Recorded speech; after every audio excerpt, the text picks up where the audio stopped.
Para mapalawak pa ang healthcare services sa Cebu, nakipag-ugnayan ng Cebu Provincial Government sa sektor ng edukasyon at sa mga ospital. Isa sa kanila na pagkasunduan ang pagbibigay ng scholarship program sa mga nais maging doktor. Ang detalye sa report ni Jessie Atienza ng PTV Cebu.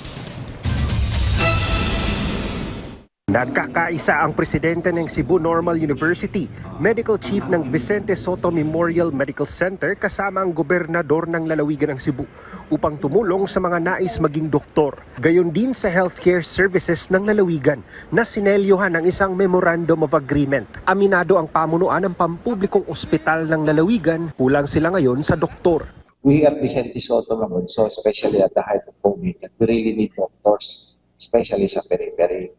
So with that, we look at how we can also improve the healthcare service at the province, looking at also the lack of doctors. Dahil dito, nakipagkasundo ang Cebu Provincial Government sa Department of Health Central Visayas at CNU VSMMC College of Medicine, kung saan sasagutin na ng Kapitolyo ang matrikula ng mga kwalipikadong mag-aaral na nais maging doktor. The tuition fees which will be covered by the scholarship sa provincial government for first year, the total cost per year is 74,000, 76,530 for second year, third year it's 78,000 plus, and then same with fourth year na 78,000 plus. So if the student will be part of the scholarship, usugod siya first year, kani ang whole amount ang ihatag sa province for that student.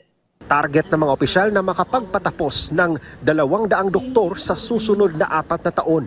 Numerong malaking tulong para sa healthcare services ng lalawigan. Pagtitiyak naman ng lokal na pamahalaan ng lalawigan na lahat ng mga kwalipikadong scholar ay dadaan sa tamang proseso.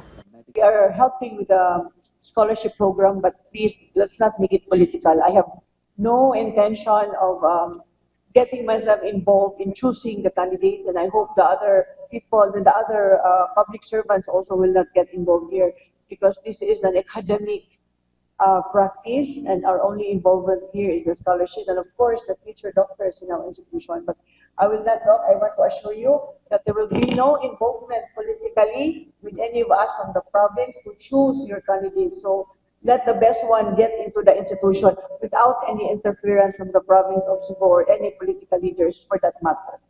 Lahat ng mga makakapagtapos sa programa ay kailangang magbigay ng serbisyo sa 16 na mga ospital sa lalawigan.